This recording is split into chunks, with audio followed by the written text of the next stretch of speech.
Gostaria de convidar você a abrir sua Bíblia em Provérbios capítulo 22, verso 6.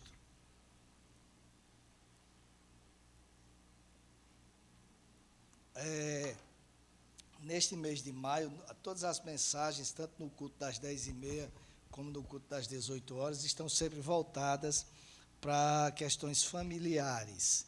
E hoje a gente vai falar um pouquinho sobre restaurando os relacionamentos familiares.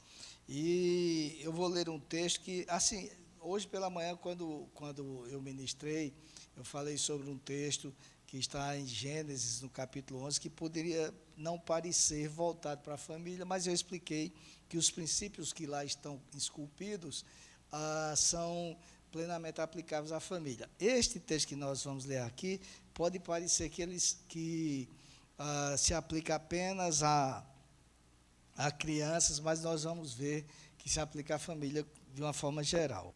Então, Provérbios 22, verso 6, o texto sagrado diz o seguinte: ensine a criança no caminho que deve andar, e ainda quando for velho, não se desviará dele. Senhor, fala aos nossos corações, faz aquilo que eu não posso fazer. Eu oro assim no nome de Jesus. Amém. O problema de relacionamentos, meus amados, sobretudo entre pessoas da família, é antigo. Não é de hoje. Se nós formos olhar o Velho Testamento, nós vamos ver Jacó brigando com Israel, nós vamos ver os filhos de Davi se digladiando, inclusive um assassinando o outro, filho se levantando contra pai.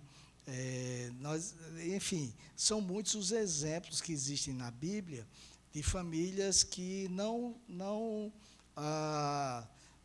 são um bom exemplo para nós. A família de Jacó, por exemplo, consta que Isaac gostava mais de Esaú, já a mulher dele gostava mais de Jacó, havia essas preferências e havia muitos problemas de relacionamento. Então, ainda que aparentemente, se esses problemas se apresentem com mais frequência ou de forma mais aguda em nossos dias, ainda que nós pensemos que é assim, o choque entre gerações, bem como a manifestação de relacionamentos conturbados entre pais e filhos, entre velhos e moços, entre pessoas de uma mesma família, sempre se fizeram presentes nas relações interpessoais em todos os tempos e nas mais diversas sociedades. Então, não é um problema desta geração, não é um problema dos tempos atuais. Os conflitos relacionais de hoje são iguais aos de centenas de outras gerações que nos antecederam, porque simplesmente todas as gerações, como a gente costuma dizer aqui, independentemente da época que viveram, são pecadoras e por isso têm problemas. O texto que nós lemos pode parecer que está se referindo a você prevenir esses problemas, ensinando apenas a crianças de tenra idade.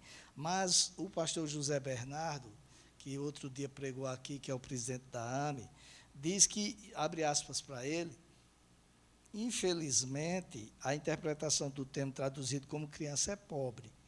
E, segundo ele, em 238 ocorrências do termo original nas Escrituras, 76 são traduzidas como homem jovem e não como crianças. 54 como servo, 33 como rapaz, 15 como jovem, 6 como juventude, e somente em 54 ocorrências, ou seja, 22,7% dos casos, é que a tradução é criança, ou crianças, ou bebê, ou menino novo. Então, isso não tem a ver com a idade, tem a ver com pessoas, e no caso aqui, independentemente da idade, pessoas que devem ser ensinadas, ministradas sobre a palavra de Deus. A ideia do termo original, na realidade, é de alguém que ainda não tem um conteúdo suficiente. E muitas vezes nós achamos que os adolescentes, ou até mesmo os jovens, ou até aqueles que já são adultos, já sabem muito e não precisam de nossa ajuda. Os adultos, muitas vezes, têm receio de serem vistos como impertinentes e não querem exercer autoridade sobre os demais, às vezes nos lares, e isto tem trazido problemas. Porque o fato de ser adulto não quer dizer que tem maturidade, né? Se for alguém que tem dificuldades como eu, de concentração, essas coisas, estão aprendendo sempre. Então, o que o texto quer dizer é que nós devemos sempre estar buscando aprender de Deus, para que assim possamos andar segundo os princípios dele. E aí é função dos mais velhos também estar ensinando os mais jovens. Então, com base nisso que eu acabei de dizer, a primeira coisa eu quero me referir ao relacionamento com os filhos. E eu quero dizer o seguinte, que é necessário que nós gastemos tempo com os filhos, independentemente da idade. Não estou falando apenas de filhos, crianças, mas o que eu quero dizer é que os pais que gastam tempo com seus filhos contribuem significativamente para o desenvolvimento deles. Porque quando a Bíblia diz ensina, aí está dizendo que, olha, ensinar, queridos, é algo que é constante. Não se ensina apenas dizendo, não faça isso. Você tem que estar o tempo todo ensinando, e a gente vê, aí agora eu me refiro às crianças, você diz algo para uma criança, ela daqui a pouco está fazendo a mesma coisa. Você diz para um adulto, muitas vezes, não faça isso, mas tem adulto que é cabeça dura. Ele escuta e daqui a pouco está fazendo de novo. Então é necessário que haja um ensinamento constante. E para que haja ensinamento constante, é necessário que se tenha tempo, se gaste tempo com as famílias. Os pais que participam da vida e da história de seus filhos cooperam veementemente para o desenvolvimento psicossocial deles, sejam quando crianças, quando adolescentes, quando jovens, quando adultos. Salomão, pelo menos o livro de Provérbios, que nós lemos aqui um texto, a autoria dele é atribuída a Salomão. E partindo desse princípio, que ela é atribuída a Salomão, nós podemos ver que ele fez questão de registrar a lembrança que ele tinha de sua infância. Ele se refere aqui no texto ao fato de seu pai se dedicar a ele, ensinando-o a respeito da vida. Então, no livro de Provérbios, no capítulo 4, do verso 1 ao 4, consta o seguinte: filhos, escutem a instrução do pai, estejam atentos para que obtenham o entendimento, porque eu lhes dou boa instrução. Não abandonem o meu ensino. Quando eu era menino, em companhia de meu pai, uma criança inexperiente, mas única aos olhos de minha mãe, ele me ensinava e me dizia que o seu coração retenha as minhas palavras, guarde os meus mandamentos e você viverá. Veja, o Salomão, quando escreveu isso aqui, já era um homem, rei, o rei mais poderoso da terra, o homem mais rico do mundo, que tinha sabedoria inigualável, mas ainda lembrava de ensinamentos que havia recebido quando criança. Porque o que fica é aquilo que nós aprendemos. E isto, repito, independe da idade. Em qualquer momento, nós temos sempre a oportunidade de aprender e de lembrar dos ensinamentos que nos são feitos. Mas isso não é possível acontecer se não houver tempo em família, se as famílias não estiverem juntas. Porque o que marca a vida das pessoas, independentemente da idade, repito, é a participação de uns dos outros na vida deles ou delas. E essa marca vai existir quer nós queiramos, quer não. Marcas positivas e negativas ficam nas nossas vidas. Se nós somos partícipes da vida da nossa família, dos nossos filhos, a marca será positiva. Mas, se não, eles ou elas carregarão a respeito da infância, da adolescência ou da juventude, uma marca negativa. Então, nós precisamos lembrar que a família não é um ajuntamento de pessoas, como muitas vezes acontece em algumas casas, cada um vivendo por si e Deus por todos. É necessário que haja verdadeiramente uma busca pela aproximação e, consequentemente, relacionamentos saudáveis. E aí, voltando para filhos e filhos mais jovem, eu vou me atrever a citar aqui uma pesquisa que eu já citei outra vez, quando ministrei aqui. O Departamento de Serviços Humanos dos Estados Unidos afirma que em lares os quais o pai não se faz presente, as meninas têm 2,5 vezes mais propensão a engravidarem na adolescência e 53% mais chance de cometerem suicídio. Já os meninos têm 63% de chances para fugirem de casa e 37% mais chances de utilizarem drogas. E ambos têm 2 vezes mais chances de acabarem na cadeia e aproximadamente 4 vezes mais chances de necessitarem de cuidados profissionais para problemas emocionais ou de comportamento. E por que isto ocorre? Porque nos dias presentes, mas repito, isso não é uma coisa que vem dos dias atuais, mas os dias atuais isso tem se intensificado porque a luta pela sobrevivência, o consumismo que tomou conta das nossas vidas, o desejo de ter, muitas vezes, a busca pelos objetivos traçados, que são bem intencionados, nos levam a negligenciar as pessoas que amamos.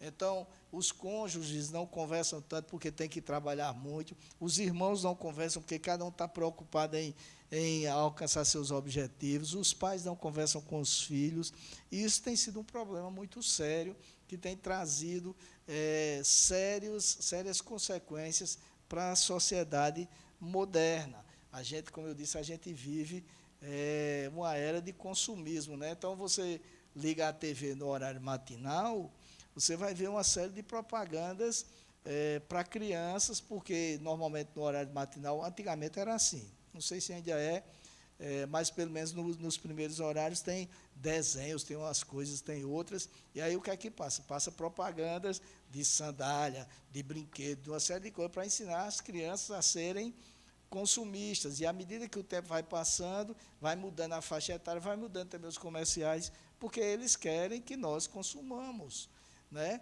Então, os supermercados montam as suas gôndolas de tal forma que você chega para comprar um produto vizinho, já tem outro que vai lhe chamar a atenção para você comprar. A gente vive buscando cada vez mais consumir, alcançar objetivos, e isto faz com que nós negligenciemos as pessoas que amamos. Então, isso, voltando para os filhos, me leva a lembrar do pastor Gary Chapman, que todos conhecem aqui os livros dele, até porque tem aqui na livraria, no momento não tem nenhum exposto, mas tem vários que chegaram, que serão expostos brevemente aí.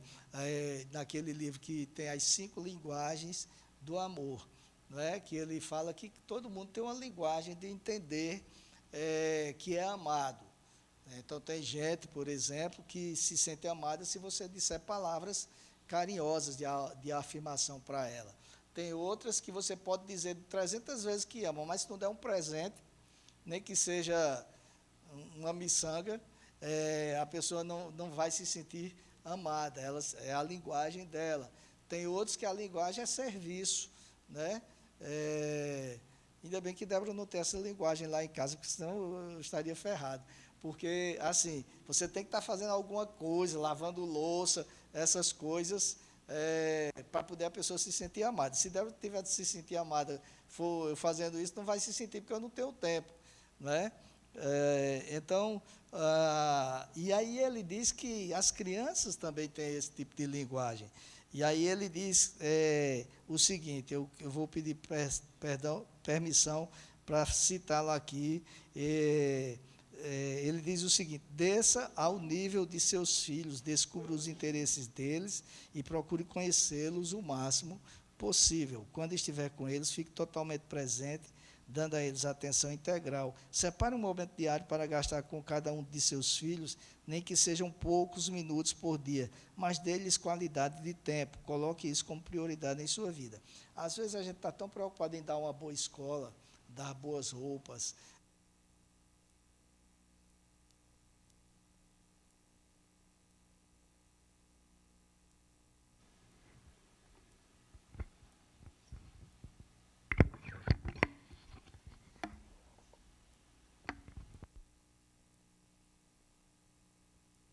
Os irmãos já sabem que esses microfones me perseguem, não é?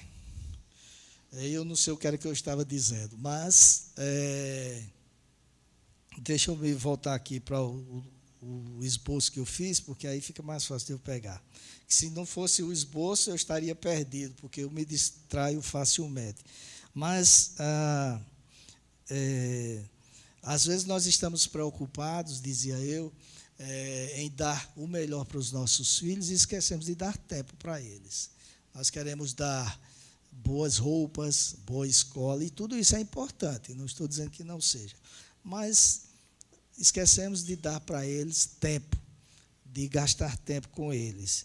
Então, eu digo que quando nós participamos integralmente do mundo da nossa família, nós contribuímos para o desenvolvimento e a maturação dela, e isso precisa ser feito. A segunda coisa, queridos, que nós precisamos lembrar é que nós precisamos aprender a exaltar as qualidades dos membros de nossas famílias. Nós temos dificuldade de elogiar as pessoas pelas coisas boas que elas fazem ou pelo que elas são, não é verdade? Mas, em contrapartida, somos muito rápidos quando se trata de criticá-las, de cobrá-las. Isso funciona aqui na igreja assim, funciona no trabalho e funciona em casa. Então, a gente critica demais os erros, mas a gente esquece de exaltar as qualidades, e isso traz problemas de relacionamento.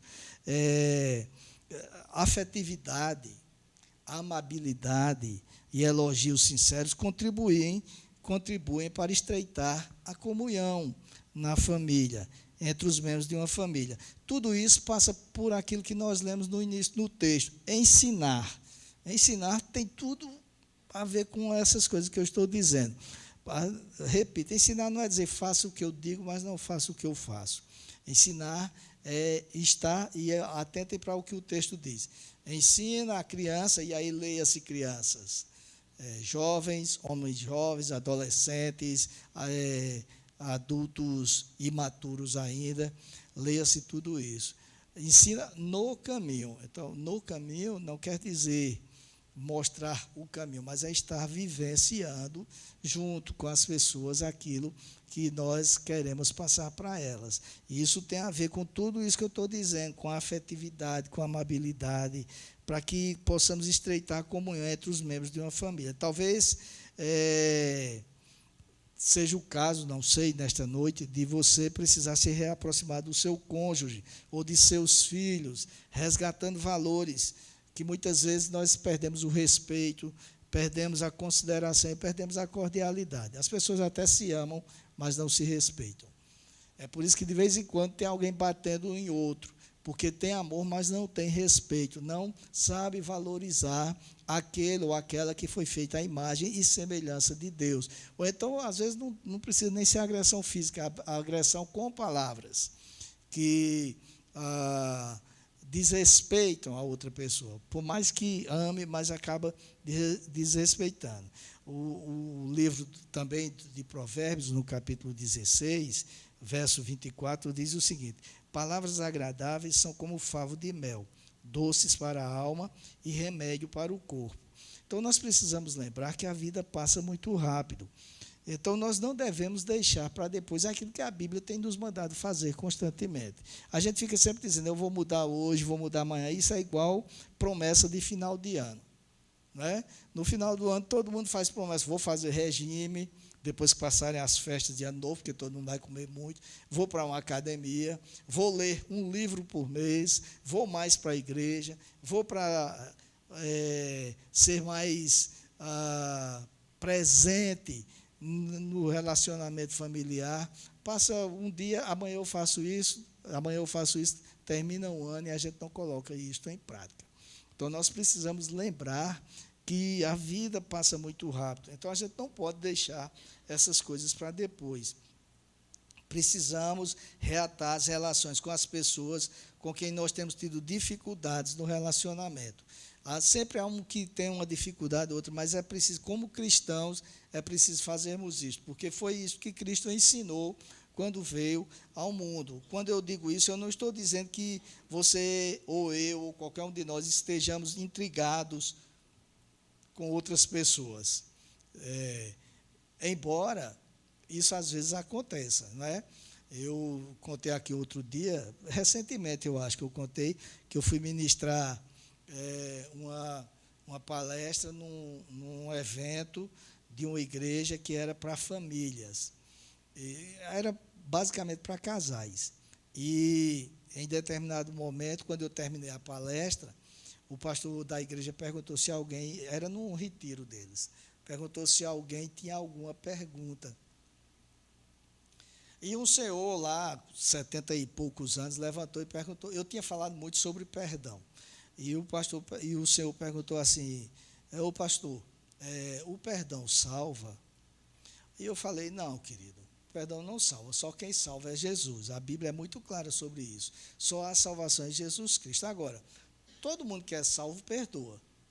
Não tem sentido a pessoa dizer que é salva e não conseguir perdoar. E o pastor pegou isso, está vendo? Todo mundo que é salvo perdoa.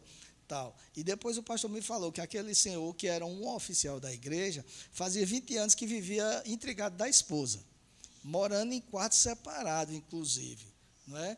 Então, às vezes acontece isto, infelizmente, porque ele não conseguia perdoar ela por um fato lá que eu também não sei qual era, e nem me interessa. Mas o que eu estou querendo dizer é que às vezes acontece isso, mas eu não estou dizendo que nós estejamos intrigados com alguém. O que eu quero dizer é que nossos relacionamentos, muitas vezes, deixaram de ser afetuosos, deixou de haver comunhão, muitas vezes. Às vezes, os membros de nossa família têm mais intimidade com os amigos do que conosco. Então, está na hora disso mudar, porque isto não é cristianismo.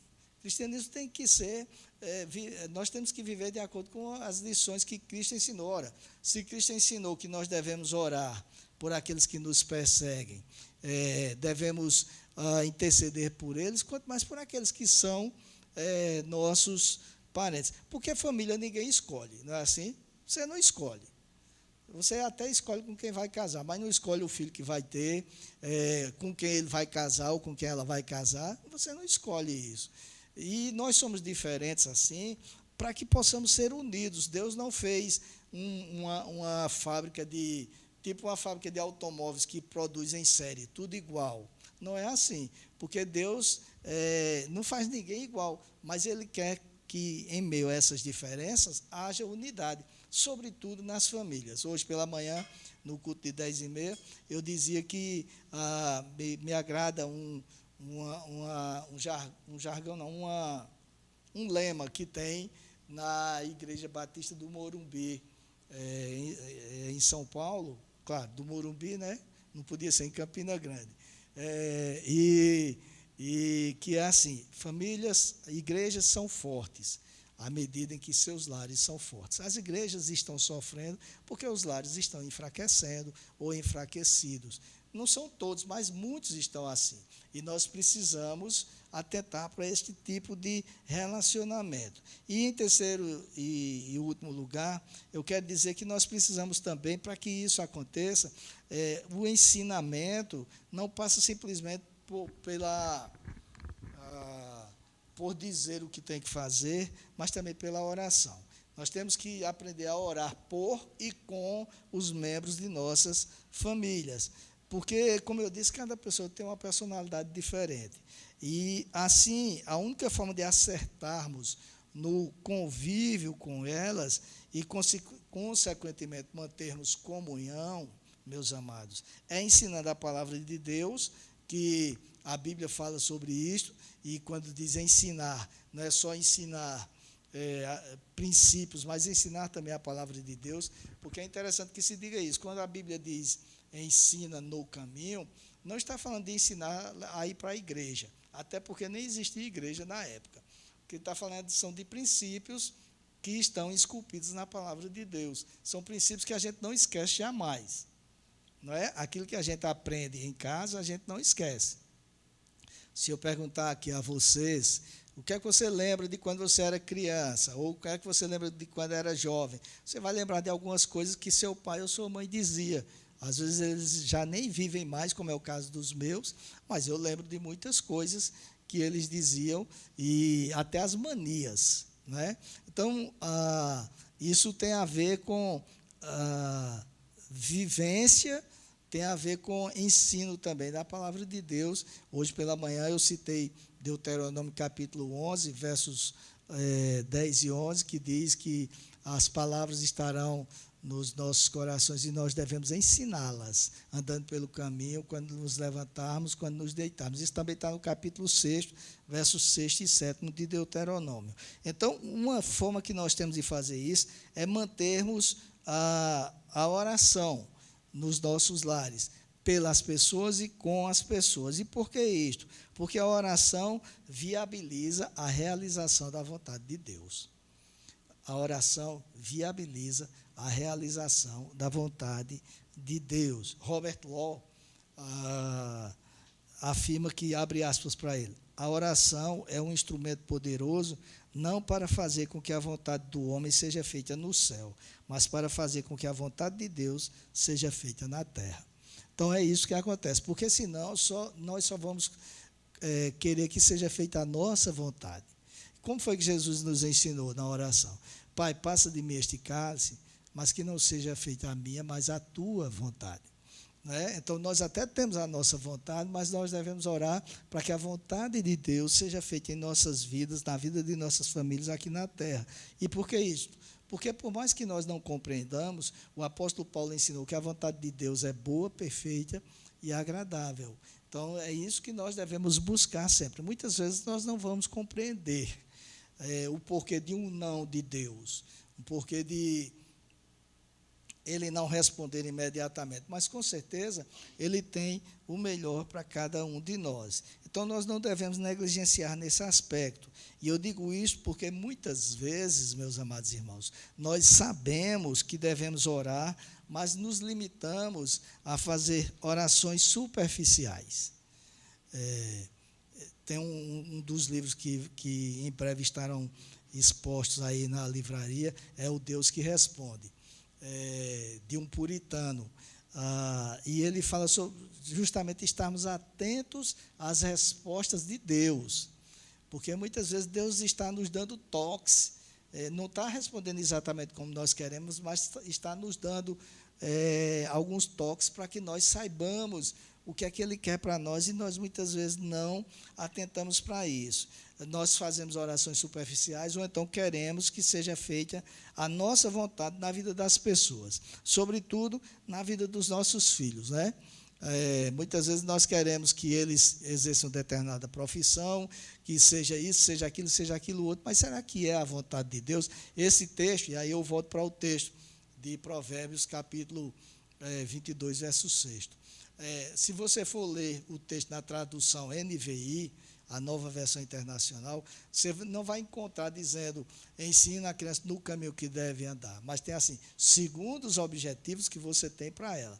E esses objetivos, porque, segundo os estudiosos no original, o texto quer dizer isso também, que Deus vocaciona, Deus coloca cada um de acordo, Deus tem propósitos na vida de cada um, e nós devemos identificar esses propósitos para que assim ensinemos eles ou elas já nesses propósitos, os propósitos de Deus, ou seja, para que a vontade de Deus seja feita na vida de cada um. Então, nós devemos pleitear que a vontade de Deus seja feita, porque ela é sempre melhor que a nossa. Vez por outra, eu cito aqui o texto de Isaías, que tem no capítulo 55, versos 8º e 9º. E eu acho interessante, porque o profeta naquele momento disse assim, pedindo a Deus que Deus falasse, e Deus falou dizendo assim, os meus caminhos não são os vossos caminhos, os meus pensamentos não são os vossos pensamentos. E aí ele diz, assim como os meus caminhos são mais altos do que os vossos caminhos, os meus pensamentos são mais altos do que os vossos pensamentos. Ou seja, Deus está vendo lá na frente, está vendo algo muito melhor para nós, mas nós muitas vezes estamos presos a situações presentes, querendo que se realize a nossa vontade, quando Deus está querendo fazer coisas muito maiores e melhores para cada um de nós. Portanto, amados, não sejamos negligentes nesta tarefa tão importante, que nos traz tão grande responsabilidade, que é manter a unidade nos nossos lares. E isto passa pelo ensinamento dos princípios de Deus. Se nós negligenciarmos nisto, nós vamos sucumbir às dificuldades que existem nesta vida, nesta geração. Nós precisamos atentar para isso. Porque você não conhece a minha família, você não conhece meu pai, você não conhece meu marido, aquela gracinha, como diria Hebe Camargo, né? Aquela bênção, porque o crente tem esse linguajar, né? Ele, quando quer esculhambar com o outro, ele não pode esculhambar, ele diz aquela bênção. Mas a bênção ali tem um monte de coisa.